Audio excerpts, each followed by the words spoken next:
PM की appeal पर अब सरकार को अलग अलग मंत्रालय आत्मनिर्भर भारत मिशन का सपना साकार करने में जुट गए हैं। इसके लिए 24 सेक्टर्स को चुना गया है। अब सबसे पहले इन 24 सेक्टर्स के लिए पॉलिसी तैयार की जाएगी। इसके बाद ये सेक्टर्स आत्मनिर्भर बनने के साथ साथ एक्सपोर्ट में भी बड़ा रोल निभाने के लिए तैयार हो जाएंगे।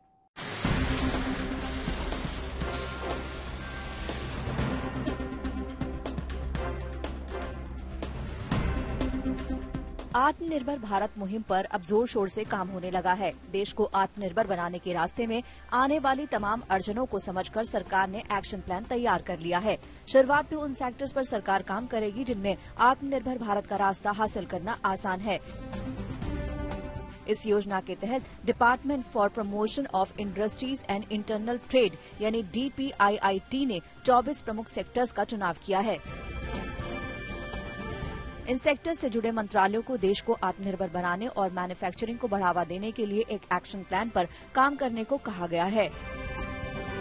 DPIIT ने जिन सेक्टर्स को चुना है उनमें शामिल हैं food processing, toys, furniture, agrochemicals, textiles, organic farming, iron, aluminium and copper, electronics, industrial machinery, leather and shoes और ऑटो पार्ट्स हैं।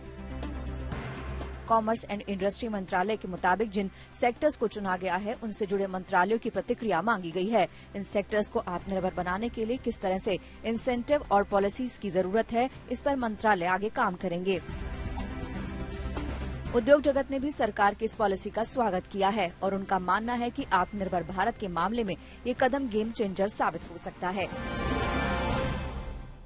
डेफिनेटली वेलकम करते हैं कि ये इंडस्ट्री को अपलिफ्ट करने के लिए सरकार ने सोचा है। टॉयज है, इलेक्ट्रॉनिक्स हैं और अदर इंडस्ट्रीज हैं, लेकिन इसको पूरी तरह से हासिल करने के लिए गवर्नमेंट को काफ़ी स्टेप्स लेने पड़ेंगे, क्योंकि ये चीज़ आज की ख़त्म नहीं हुई है। ये इंडस्ट्री इंडिया में पहले चल रही थी, ठीक ठाक चल रही थी। उसको आगे बढ़ाने के लिए पिछले 20-25 सालों से, ऑलमोस्ट 1995 के बाद से ये इंडस्ट्री धीरे धीरे कम होने लग गई, क्योंकि इसको पूरी तरह से वाइप ऑफ कर दिया गया बाई चाइनीज इंडस्ट्री एंड ताइवानी इंडस्ट्री, मेनली चाइनीज इंडस्ट्री ने।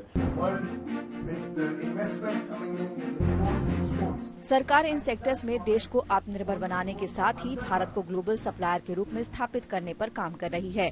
DPIIT टॉयज और फर्नीचर के घरेलू मैन्युफैक्चरिंग को बढ़ावा देने के लिए सक्रिय रूप से काम कर रहा है। सरकार ने सभी शेयर धारकों के साथ कई बैठक करने के बाद इन सेक्टर्स का चुनाव किया है। इन सेक्टर्स में भारत के ग्लोबल विनर और मजबूत मैन्युफैक्चरिंग हब बनाने की क्षमता है। मैन्युफैक्चरिंग को बढ़ावा देने से ज्यादा नौकरियां पैदा होंगी और भारत को निर्यात बढ़ाने में भी मदद मिलेगी। साथ ही ऑर्गेनिक फार्मिंग जैसे गैर पारंपरिक सेक्टर्स को भी इसमें शामिल करके सरकार ने एक नए क्षेत्र में विस्तार के रास्ते तैयार कर लिए हैं। किसान जो कि हमेशा से जो फल और सब्जियां उगाता रहा है, अगर जो आधुनिक फसलें हैं, आधुनिक सब्जियां हैं जो विदेशों से आयात की जाती हैं, ग्रीन हाउस के माध्यम से, पॉली हाउस के माध्यम से, जब किसान इन फसलों को उगाएगा तो उसकी फसल में इजाफा तो होगा ही। अगर प्रोसेसिंग यूनिट आसपास में अवेलेबल है तो जिस समय पे किसान को कम दाम मिल रहे होंगे, उन दिनों में किसान अपनी फसल को प्रोसेसिंग यूनिट में दे सकता है, जिससे कि किसान की आय में बहुत अच्छा एक इजाफा हो जाएगा। हालांकि पॉलिसी में ज्यादा जोर देश की अर्थव्यवस्था में 15% हिस्सेदारी रखने वाले मैन्युफैक्चरिंग सेक्टर को बढ़ावा देने पर है। IIP में मैन्युफैक्चरिंग सेक्टर का 78% योगदान है। मैन्युफैक्चरर्स का मानना है कि नौकरी और विकास दर बढ़ाने के लिए इस सेक्टर की अनदेखी करना मुमकिन नहीं है।